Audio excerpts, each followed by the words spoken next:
Hi, everyone. Thank you so much for inviting me to be here with you tonight. Um, shall I share the presentation screen so that folks on the call can see it as well?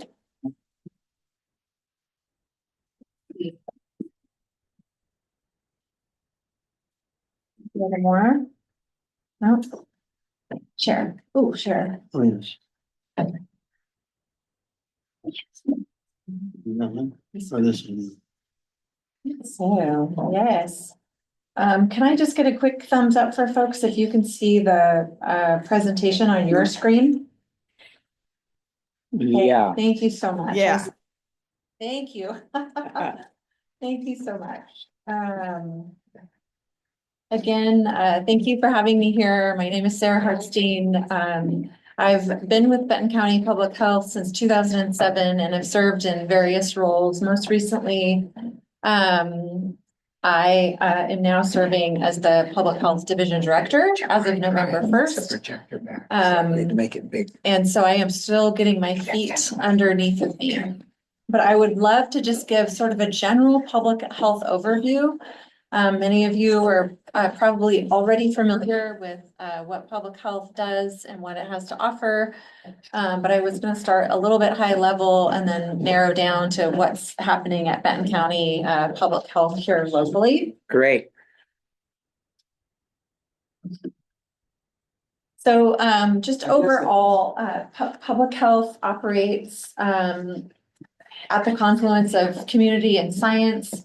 It applies research and knowledge from multiple disciplines, and it combines with community standards for effective policies, programs, and strategies to improve the health of the entire population. As you know, many of you are strong advocates for healthcare and access to universal healthcare. Medicine and healthcare identifies patients based upon individual illness and injuries, and public health identifies populations based on health risk factors, and then develops strategies with the community to address those needs. Health risk factors include exposure, like contaminated food, water, infectious individuals or animals, genetics, of course, health behaviors like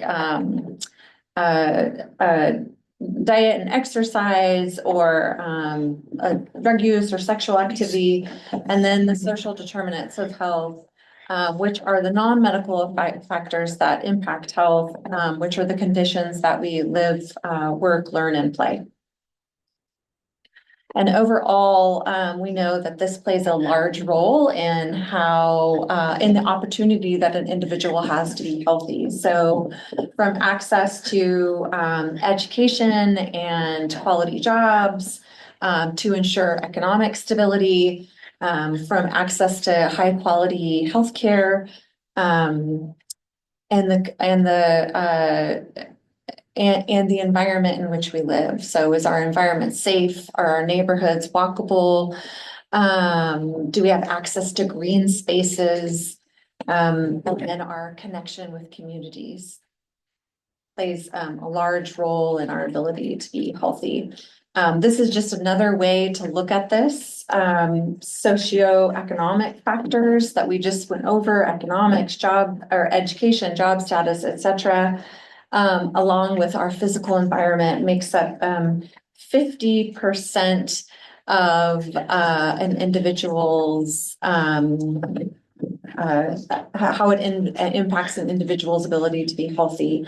And health behaviors make up 30%, and then healthcare 20%. And I always point out that even though we have health behaviors as 30%, in public health, we say those are so strongly connected to the social determinants health. It's not just as easy as choosing to eat healthy, nutritious food. It's what type of access do you have to healthy, nutritious food? What does your income value to purchase nutritious foods, etc. So it's not just about choice, it's about access and making healthy choice the easy choice. And I suppose the environment you're living in and with that however healthy or unhealthy that is. Absolutely. Yeah. What type of, environmental exposures, are in your area, in your neighborhood? But then not all of that, how far is it to a grocery store? Is it a food desert? How far it is to a natural area or a park? Is there violence?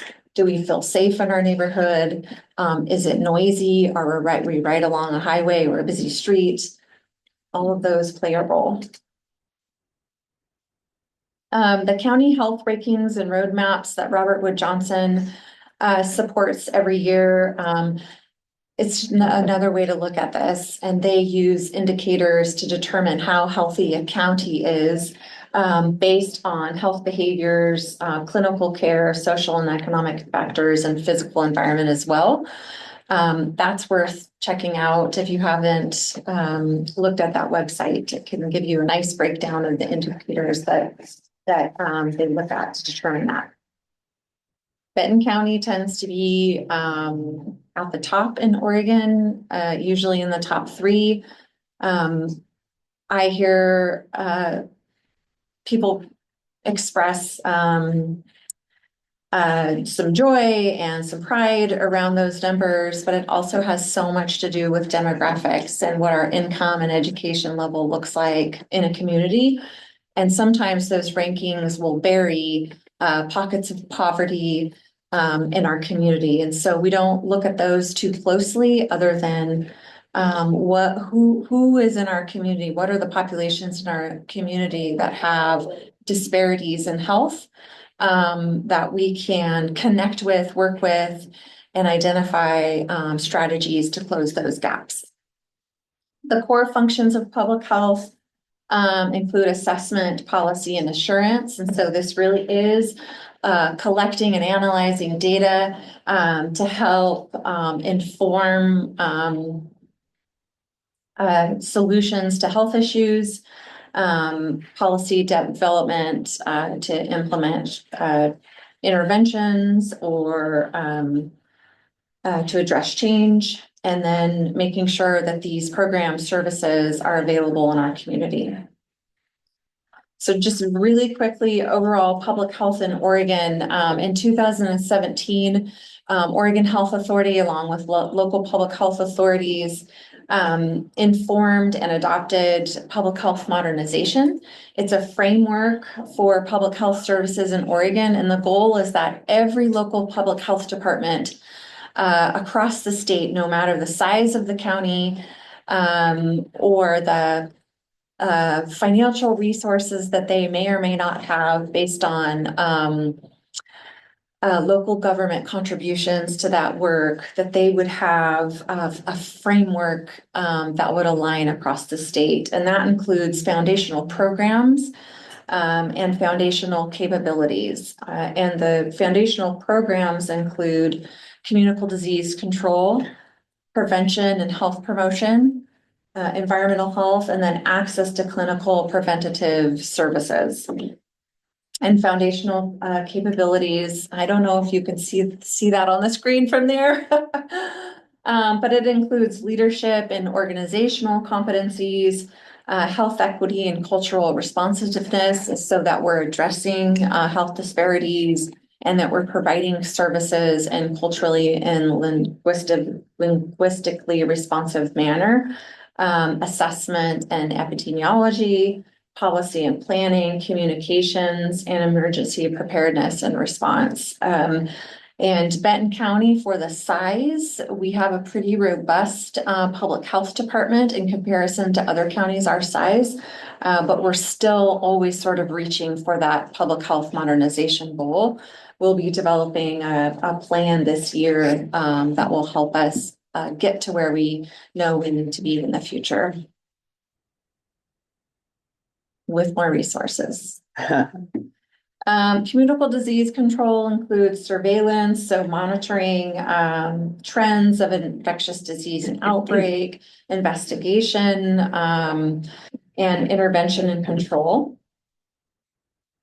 One of the roles that our team plays here locally, they do these things, but also work with healthcare, daycare, long-term care facilities to ensure infection prevention control is in place. I know we have specialists in our healthcare system that's their job, is to do this role, but we often work collaboratively with these settings to ensure that that's in place and provide support to each other when we have breaks in that control system. Environmental health, both across the state and in Benton County, responsible for identifying and preventing environmental hazards, conducting mandated inspections, so safe drinking water, septic systems, and then licensing and inspection of food service, public pools, tourist facilities, and then in Benton County, also tobacco retail licensing. So the state adopted tobacco retail licensing about 2 years ago. The city of Corvallis and Benton County had a code in place since the late 90s, which seems like a really long time ago right now when I just said that out loud. And when the state adopted their license, we decided to opt in and continue to self-administer so that we could maintain local control. And then climate and health, we just partnered with Lincoln County to conduct a climate and health assessment and then developed a climate and health plan. We tend to do things very collaboratively across the Lynn, Benton, and Lincoln region. Lynn County needed to do something different for their climate health assessment and plan, and so they have their own. Lincoln and Benton partnered on that this last year and a half ago. And it is on our website if you're interested in seeing that. And then, of course, access to clinical preventative services, and that the goal is to ensure access to cost-effective clinical care, effective vaccination programs, TB treatment programs, and preventable disease screening. And then prevention and health promotion, again, using data to monitor and inform interventions, communicating and educating communities about social, emotional, and physical health and safety, convening and engaging partners and communities for prevention and health promotion policies, programs, and strategies, and then addressing health needs using some upstream approaches like policy, systems, and environmental change. And that might look like working with the city to identify active transportation opportunities for community members, putting in a complete street model in an area of the city, connecting path connectivity, for example, for active transportation, et cetera, and then implementing those policies, programs, and strategies. Okay, just very quickly, in Benton County, we have our 5 federally qualified health centers. We have 3 health centers in Benton County, 2 in Lynn County, 1 in East Lynn, 1 in Sweet Home, or Lebanon and Sweet Home. And they provide primary care, but we consider this to be under the umbrella of Benton County Health Services. This continuum kind of goes from the left side, which is red, from patient-centered services like primary care, to health policy and promotion, which is the blue on the top. So that includes health navigation, so connecting clinical primary care patients to resources and services, to provide a little bit more of a wrap support to an individual that needs that. We have a developmental diversity program, reproductive health that is operated within the clinic. So primary care provides that. And then public health also ensures that folks have access to walk-in services, and then that's provided in a manner that's easily accessible.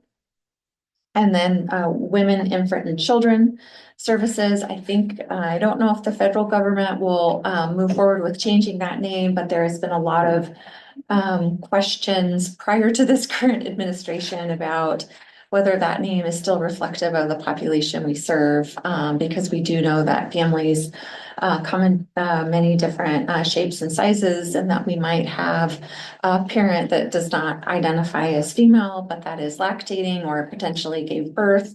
But we do provide those services in Benton County. Our harm reduction team is closely connected to our communicable disease team.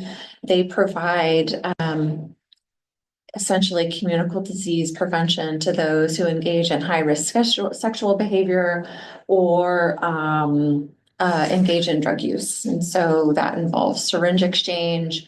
It involves rapid Hep C, HIV, and syphilis testing, and a lot of outreach in the field.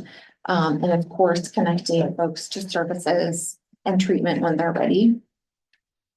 Our maternal child health program has been renamed Perinatal, Maternal, Child, and Family Health. We have a universal home visiting program for anyone who gives birth in Benton County. There is no criteria other than a new birth, so no income, no high-risk behaviors. Our nurses are there to provide that in-home visit within 3 weeks after birth, and they tend to have about three to four visits depending on the family's need and desire.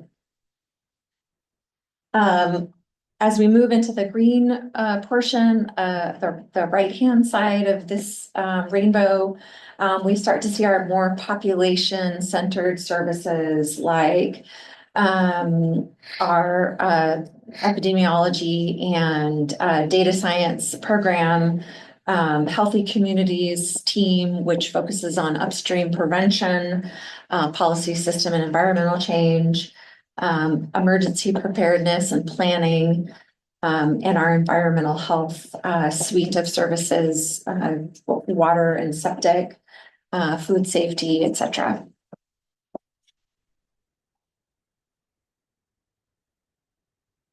There's one body of work that I want to highlight with you all. It's a regional partnership to implement a community health assessment and community health improvement plan. This is between Lynn, Benton, and Lincoln Public Health, along with Samaritan Health Services, IHN CCO, the Confederated Select Tribe of Siletz Indians, and our Lynn, Benton, Lincoln Health Equity Alliance. And so this partnership came together on the heels of the pandemic, and without any agreements or MOUs in place. It was just a desire to maximize efficiencies, leverage our resources, and move forward to address health needs in our region, knowing that populations cross political borders, and that we all have limited resources to do this work and their requirements to do it. So the Partnership for Community Health is brand new, and so we're so proud to say that we've put out our first regional community health assessment, which describes the health of the region, outlines major health risks, identifies ways to improve health outcomes, and informs both community decision-making. It helps to prioritize health problems, and then helps also to inform the community health improvement plan. The community health improvement plan is also complete. It's informed by the CHA, that's short for community health assessment. and the community. So we pulled together data that we have accessible to us through databases and primary sources of collection, and then also engaged in key informant interviews and focus groups to get input from community, because we know that there are so many gaps in the data that's collected. And it's also it misses the true story. And so we wanted to hear from our community that information was synthesized. We identified priority health areas, and then went back out to our community to ask for help prioritizing what we should put in the community health assessment. And knowing we couldn't put everything, because that would be too much to have in one place. It wouldn't be feasible for us to implement. And so we narrowed that down to three. That was our goal, is to have three priority areas. Can I ask a question? Yes. When you said we went out to our community, what does that mean exactly? How did that happen? Yeah. I never heard about this. We So- missed you. Yeah. I think we missed you. Yeah, Did you call people on the phone, or what did you do? we didn't. We had so there were a couple different things. We had a survey, a health survey. So it was paper-based in multiple languages, and virtual. And so folks could take it either way that was accessible. And we worked with a lot of our community-based organizations to share that through their networks. And so we missed this group. That's what I'm realizing as I'm sitting here. To ensure that we got your input and feedback and identified the top health issues for this group. Yep. How would you get information like that kind of survey from the homeless who are We, constantly being moved around the Yes. community Yeah. with these so-called sweeps? yeah, Corvallis Daytime Drop-In Center is a great location for that. They see about 80 people a day. And so we did have someone there Oh, who had the survey. And for a lot of our community members, taking time to sit down and take a survey might not be in their daily plans. And so we offered incentives for individuals to participate in the survey. So $10 gift card to Safeway or to Fred Meyer's, depending on the location. We were at the food banks, so about both in South Benton and South Corvallis. And then we worked with Casa Latinos Unidos, Corvallis Daytime Drop-In Center, Corvallis Multicultural Literacy Center. We do have a list of partners that we worked with to try to get that survey out as far and wide as possible. We also identified key informants through, we partnered with Samaritan to do that. They had a requirement to do a community health needs assessment, while local public health had a requirement to do a community health assessment. And so we worked with Samaritan to identify key informants across the county, kind of representing different jurisdictions and different populations that they serve, focusing on populations that might experience health disparities. Focus groups, we did something similar where we tried to hit different geographic areas of the county and specific populations that we tend to see with health disparities. Mhm. And we never do a perfect job. It's never, and we never have all the data we need. We never get everybody's input. Yeah, that would be very, very difficult.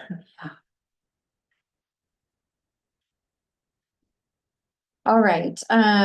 Once we had a set of, I think it was 7 priority areas. We took those priority areas along with the data that sort of justified those key themes and went back out to groups, many of the focus groups and the organizations that we hosted either focus groups with or key informant interviews. We did a presentation on the data and asked for help narrowing down to 3. And what we heard loud and clear from many of our community groups was that we cannot narrow it to 3. We need to see inclusion, diversity, anti-racism, and equity as its own priority area and kind of weave throughout the entire body of work. And so that was a fourth priority that was added on.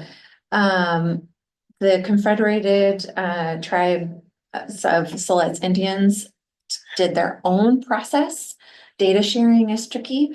And what we found is that when we lined up priority areas with the Confederated Tribes of Siletz Indians, and we lined up priority areas from, for example, our Black-centered focus group, our LGBTQ focus group, our unhoused community members, we found that the priority areas, it was like ringing true across each of those groups, and felt really good about the priority areas that we landed on. The strategies for these priority areas were co-developed with community partners. We ensured we had an kind of someone who is representing that equity lens on these work groups. And we also wanted to make sure we had subject matter experts included. These are shortened versions of the strategies. I would encourage you, if you're interested in reading the full strategies, to visit the CHIP document that's on our website. Access to quality care came up loud and clear. It always tends to across the region. Even though we have Samaritan Health Services and a CCO that covers pretty cleanly across the 3 counties, we still see this need to grow and sustain the workforce, especially after COVID. There was a lot of transition there, both in healthcare and in public health. Increase Oregon Health Plan access and use, and then timely, local, and empowering care. And a piece of this was ensuring that we had culturally and linguistically appropriate care, so that folks could receive care in a language that they're the most familiar. We will have a regional website that's up here in the next month, and so we're excited for that. It's been a long time coming. And so we'll be sure to share that when it's up and ready. And if you are interested in staying connected to Benton County Health Department, we do have a health department e-news that we send out quite regularly with kind of hot topics. And then we have a social media account on Facebook if you're interested there. And I would be happy to answer any questions that you might have. 1 second. Fritz, can you and I do our usual tag team thing, and I'll call on people in the room and then ask you to call on 1 or 2 people online. You got it. Okay. Our first question here from Peter. The Trump administration just came out with some orders to stop communication around health issues. I think it involved the Center for Disease Control. Can you talk about your partnership with the CDC and what this was? I think you're in constant communication with the CDC, and you're supposed to be reporting through them any infectious disease outbreaks. That will still continue. It is normal for there to be a pause in programs and communication when administrations change. This does feel different. I'm sure it feels different to all of you as well. But we continue to monitor, in some ways keep our head down a little bit. And beyond just the communication pause, we're hoping that will be lifted here soon when folks kind of get settled. we are making plans for how to best protect and serve populations that have been targeted in recent executive orders that we serve. So we are monitoring. Okay. How about from somebody online? We've got two folks who've raised their hands online. First, Alex, and then Linda. Thanks. Thanks, Fritz. Can you hear me okay? Yes. Okay. Thanks for the presentation, Sarah. Actually, my question is kind of close to the previous question, but I got a specific concern. I was just reading that there was they found their first real bird flu outbreak in Washington. So as far as the communicable disease area, I mean, it sounds like we're not going to be able to rely on the federal government as much as in times past. So I'm wondering, is there, I would assume that they're supposed to take the lead on like an issue like that that's even interstate. What resources do we have? I know you're a local public health concern. Can we defer to the state if the federal government completely falls on their face about stuff like this, so we're not just completely vulnerable? Or like what can does the county defer to the state, or do you have resources within the counties to address something like that? Thank you. Yes, great question. Bird flu. We've been getting a lot of questions about bird flu. So the Biden administration obligated funds for pandemic response prior to leaving office. My understanding, if funds are obligated, they're obligated, but who knows what will happen? Who knows what will happen as we move forward? But Oregon does have a part of those funds sort of in our cooperative agreement with the federal government to help support infrastructure and a potential surge need for this type of response. Bird flu or highly pathogenic avian influenza is not currently a threat. It's a low threat to public health. We haven't seen human-to-human transmission yet. That doesn't mean it won't happen. But the Oregon Department of Agriculture is responsible for outbreaks among poultry or dairy cattle. We haven't seen that in dairy cattle in Oregon yet, but of course we are seeing that in California. Oregon Health Authority, in partnership with local public health, is responsible for monitoring exposed individuals. Local public health is responsible for timely testing and treatment of human cases. And so this is another thing that we are watching and monitoring. The CDC continues their sentinel surveillance of all influenza. And we know that's working, and we hope that continues because I think we've had 67 human cases of highly pathogenic avian influenza in the United States. 3 of those have been identified through surveillance. That's how we know surveillance is working. Meaning someone comes in with influenza, they're tested, it doesn't match, they go on for further testing, and now we know they have avian influenza.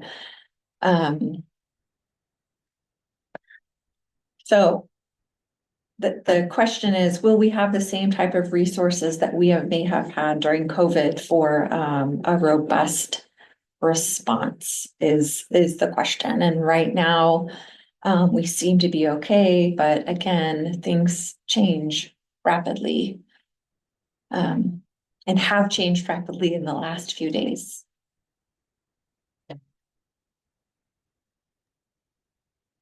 Linda's up. Yeah, and Linda? Thanks. Thank you a lot, Sarah. I really appreciate your very thorough description of what the department does in such a concise way. A lot more than I was aware of. That's for sure. So a lot of what you talked about is interesting. I see a lot of overlap with some of the things that our Universal Healthcare Governance Board is trying to do as far as outreach to the communities and the way you've partnered with other organizations to get to the populations that you needed to get input from. I don't know, are you at all following what the Universal Healthcare Governance Board is trying to do? And if not yet, would you be willing to listen in and maybe give them some your own ideas about what ways that they could get people involved? Yes. Not to put you on the spot. Oh, the specifics, of what the board is looking at. But I would be happy to listen in and participate, and provide suggestions. Okay, we can help hook you up with that. Yeah, Thank you. It was interesting to see that speak real loud. it was interesting to see that one of the 4 areas that you are going to be focusing on does involve diversity, equality, and inclusion. And I see that at least in the federal government recently, within the last week, their military is being asked and other departments are being asked to eliminate that focus. And I wonder how a local public health department can respond to that. Is there any danger of funding if you do not follow proclamations or whatever? Well, there's always that possibility, I think. It would be more likely at the state level.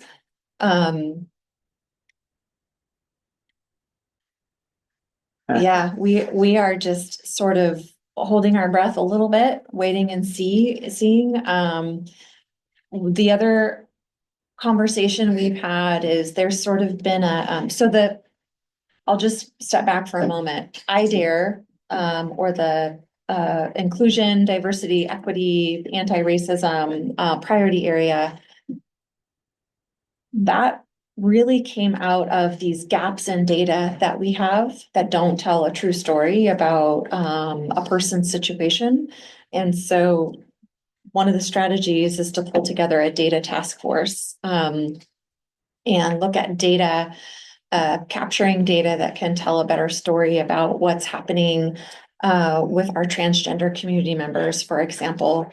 And I'll tell you that, when we were pulling together the housing work group, transgender community members were not identified as a priority because they were not showing up in shelter data.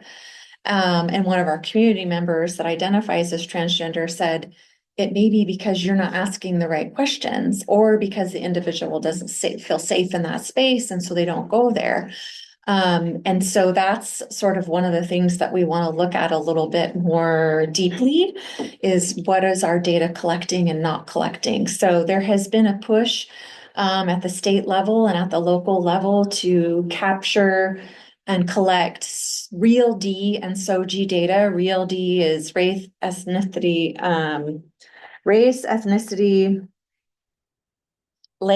and disability. I'm missing some things there. It's Monday night. And SOGI, which is sexual orientation and gender identity. And so those questions have been really, that when we collect demographics, have been expanded. So it's not just the usual demographics that we see, but we are really asking people to tell us how they identify.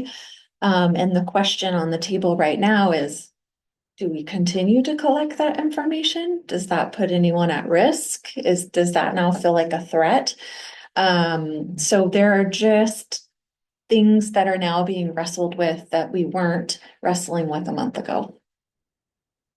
Did I answer your question or do I take a You did. tangent? I don't know that anybody has I imagine everyone is holding their breath to see what Yeah. happens.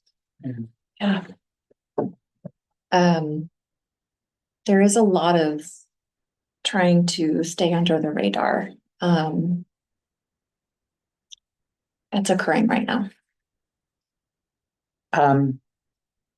You mentioned that there are 3 primary care centers in Benton County and 2 in Lynn County. Yes, Who gets to go? anybody can go. So Mike could walk through the door. Yes, yes. They do ask for people to enroll. Uh-huh. And so it's not like a drop-in for urgent care, but they want to encourage individuals to enroll for that to be their primary care home. But A true primary care. primary care home. But yeah, you could go. Private insurance, Medicare, Medicaid. We serve folks who are currently uninsured or underinsured. If we can, we get them connected to Oregon Health Plan. Uh-huh. Okay. That's encouraging. And then I wanted to just thank you for the visiting nurses for families who have newborns. Having taught child development, I know that the United States has an extremely high infant mortality rate, and that research around it from other countries shows that visiting nurses make a tremendous difference in the survival of children. So thank you for doing that. The program is called Family Connects. And we are still trying to fully get it off the ground. But we are seeing more families become aware of this program and sort of opt into it. And we're working with Samaritan Health Services to kind of build that in as an automatic referral for new families. Wow. Great. 2 questions. One is, how does it, Benton County establish primary care units in Lynn County and Lincoln County? It's doesn't seem. We are just in Lynn County. It was identified that there was a healthcare gap in those 2 locations. And worked with Lynn County Health Department and governing officials to provide those services in Lynn County. The question I often get is who pays for that? And we do have HRSA or federal funding that helps to pay for those services in Lynn and Benton counties. And then, of course, our commissioners also help support some of the financial holes, because it's not all about, although we want to ensure that we can pay the bills, it's not all about revenue. Although it feels like it sometimes when you're operating a clinic. Yeah. Any other questions online? Yeah, we're getting all sorts of questions online. Kathy Soward had put a question online, then we're going to go to Sandy. Then Zuzana had a question, and then Lori had a question. All sorts of questions here. Go for it, Kathy. I was wondering, what I wrote was, what percent of the Benton County Health Department budget is from the state and also from the federal government. But what I really mean is, what percent is from the federal government, and do you consider that to be at risk at all? I don't have the exact percentage for you, but we do get federal pass-through dollars for public health services. Current funds have been obligated, so we should expect those. We should expect those. We're not asking any questions about them. However, when new agreements come before the state of Oregon with the federal government for those pass-through dollars, they will most likely read those agreements very carefully, whereas before they used to be very routine. They will go line by line to ensure that there isn't any new restrictions or requirements of the funding that's going to be passed through. But yes, I think we are all concerned about federal funding at the moment. Can you give us an idea roughly how much is from federal? And you said you didn't know exact, but an approximate versus Yeah, how much is from the state? yeah, for the federal pass-through dollars that public health receives. I would say it's probably about 15 to 20%. From federal. Yeah. And I can get numbers back to you. I mean, our WIC program has some federal, some state. Reproductive health has federal dollars attached to it. We have turned down federal reproductive health dollars in the past due to some requirements and restrictions that we may see again. Thank you. Great. Sandy, you've got the floor. I don't know if this is relevant. Can you hear me? Yes. I heard from a colleague at CDC, and this may be sort of a soft beginning. The CDC has canceled all employee associations at the agency, and there used to be an active Asia Pacific Association of CDC, Native American, Blacks in federal government.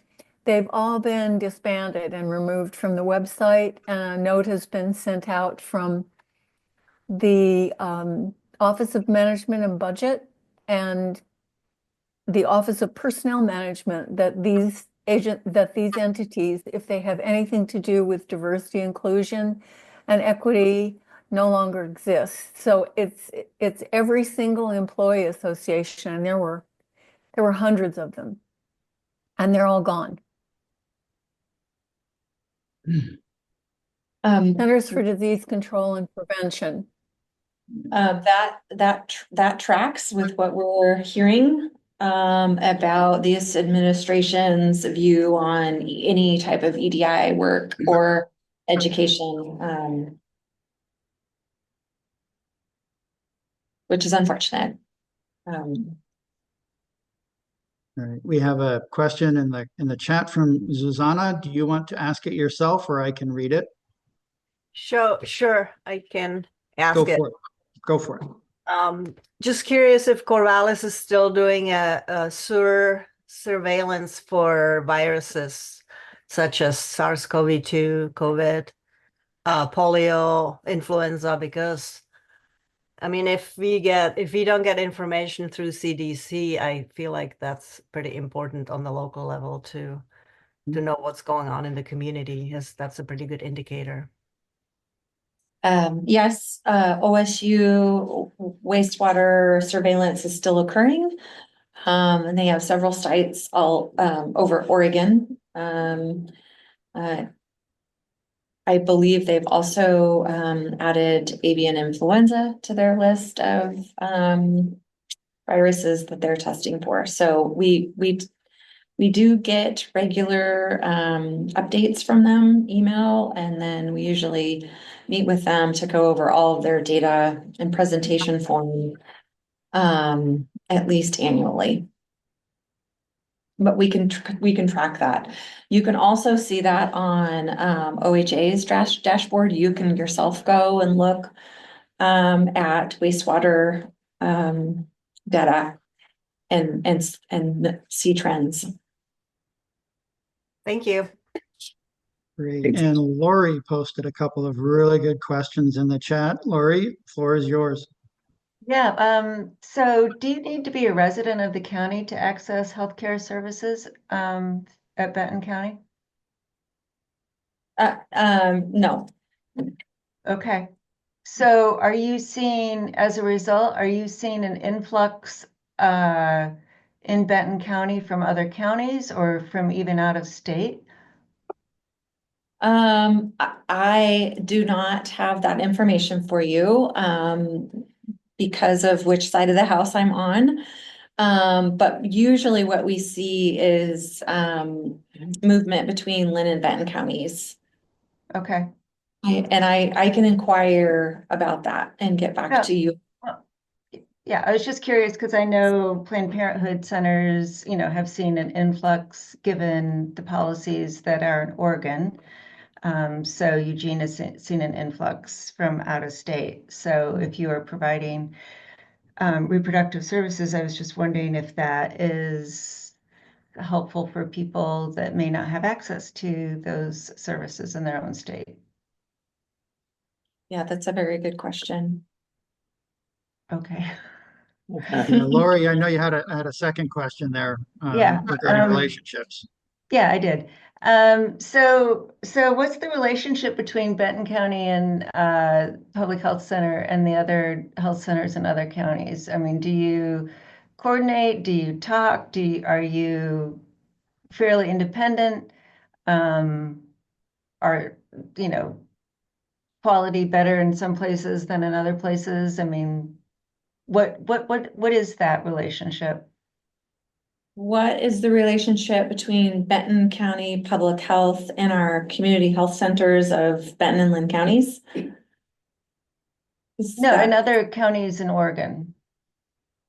What is the relationship between Benton County Public Health and other county public health departments in Oregon? Yeah. Yes, okay. Yeah. Yeah. Yeah, no, we communicate quite regularly with other local public health authorities. We have a meeting every other week with OHA, where local public health departments are able to hop on and share concerns, ask questions, get a update from our medical director and our public health director. Which is nice. We also participate in the Coalition of Local Health Officials, which is a organization for all local public health authorities in Oregon. And so we have routine connection there. And then, of course, we reach out to folks to problem solve, to brainstorm, to access resources, materials, hear more about the best practices that they're implementing. We do work really closely with Lincoln and Lynn counties, because of it feels like we have this natural region with our health systems in place. But I would say that at least once a month we say, let's reach out to Multnomah and see how they're handling this, or see if they already have resources that they've developed. Okay. Yeah, we can't do this on our own. There aren't enough, there isn't enough capacity or resources to make it up all on our own. Yep, that's great. Thank you. You have a question, Peter? Yes, Trump recently abandoned the World Health Organization. In this country, I guess the CDC communicates across, all the states, infectious disease outbreaks. On the international level, is there something similar? So that we can see if infected individuals might be arriving from other countries, and is all this still, are we still working with that network of information? Whatever it is, maybe you could tell them.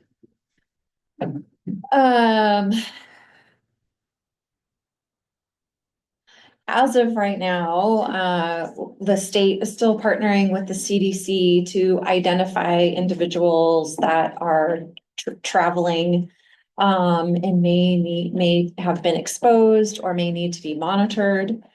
I know that this is working because we continue to communicate with the state and the CDC about individuals in our county and in neighboring counties that need to be monitored. Usually that is handled by OHA. What will this infrastructure continue to look like in the future? I don't know. But I feel confident that this will, that will continue to have, the ability to prevent and control infectious diseases. The unfortunate piece of us, threatening to withdraw from the World Health Organization is that, we have the ability to be a leader.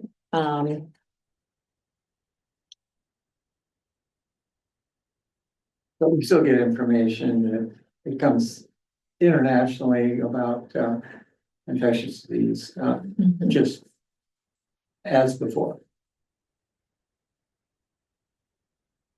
Mike, The leachate from the landfill is taken by tankers to the water processing for the city of Corvallis, I understand. Mhm.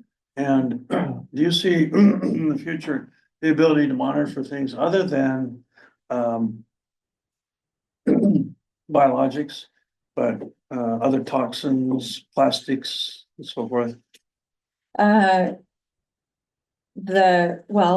city of Corvallis should be, testing routinely for contaminants. And that's a great question for me to take back to our environmental health specialists to inquire about what they see for future monitoring and what might be a need. Thank you. Mhm. anybody else in the room want to pose? Any other questions online? Yeah, I see Alex put his hand up again. He must have another good question. Alex?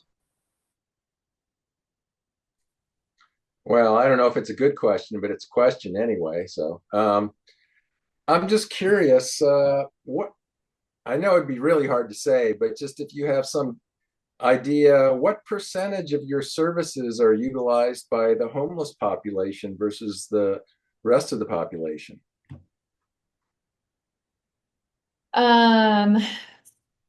For the community health centers, what percentage? I would say that we serve, many of our unhoused community members at the community health centers. I don't know what what percentage that makes up. But I do know that, our harm reduction team, serves many individuals that are unhoused, and struggling with drug addiction. And our communicable disease team also works with, many of our unhoused, community members. I don't want to stigmatize, our unhoused community members by saying that, this is how we interact with them through harm reduction and communicable disease, prevention and control. But it is the, site of public health where we have the most, interaction. We also, the health department, this doesn't fit neatly within public health, but it is a part of the health department. Just started, a flexible housing subsidy pool program, which takes, available funding, and pulls it into one, pot. And does everything possible to eliminate barriers to rapidly rehouse individuals. And I know within the first month, they housed 22 households, which is unheard of in Benton County because we have such an issue with housing stock and units. But there has been a lot of outreach and incentives and engagement with landlords and property managers, and the ability to remove the barriers that have kept folks from getting housed, like past debt or being evicted and owing money. And then having the health department sign to say, we'll connect this person with a case manager and a housing navigator, and we'll be there to wrap support around this individual or this family has really helped. So what I don't know is the exact percentage of unhoused individuals that our community health centers serve. But I can also get that information for you. Okay, thank you. Great. We do have Bruce on the line with his hand up. Hopefully we've got time for one more question. Sure. Oh, Dr. Thompson. So Yeah. good to see you. Hello, Sarah. Nice to see you. Sorry I'm joining so late in the day. I have a question for you. As you may well know, that many of us on this call are working towards a statewide simplified healthcare system. And some of us have suggested and lobbied for the importance of public health in such a statewide system. I'm just wondering if you have any thoughts about that. I mean, public health does a lot for our addressing the social determinants of health, and many other countries who have universal health care have social support within their universal health care system. And so I'm most interested to have public health be part of a statewide simplified healthcare system. Oh, I think that sounds like a good idea. It's a continuum of care, right? Where public health, we've got primary, secondary, and tertiary prevention. And you mentioned the social determinants of health, trying to keep people healthy and out of the doctor's office. But we know that sometimes we're sick, and need care. And so, what does that look like for having that really tightly connected continuum of care for our community? It makes a lot of sense to me. And I bet you could answer a lot of the questions that I've been asked very well. Yes, indeed. Any last Thank you, questions? Sarah. I just had a quick question. Karen Nellis has a question. Oh, you were talking about housing in Corvallis, and I was wondering if you do anything with rent control. My daughter has an apartment and the first increase was 3%, but now it's 10% every year. And they say, because we can. In Corvallis. Yes. Yes, yes, we've like historically had a 1 to 3% vacancy rate in Corvallis. And so, it is a because we can situation. That is not something that I have seen being approached recently with city government, but I think it is something that could be looked at. Okay. Yeah. Well, I can say something about that since I'm a landlord. Yeah. It's, the whole system is kind of broken, just like all other systems, because we're capped at 10%, but if you have a tenant for a long time and you have to do major repairs, the cost of repairs goes up. Yeah. You can get yourself into a situation where it's really hard to pay for the things you need to pay for to keep the house in shape. Okay, thank you. It's good to know.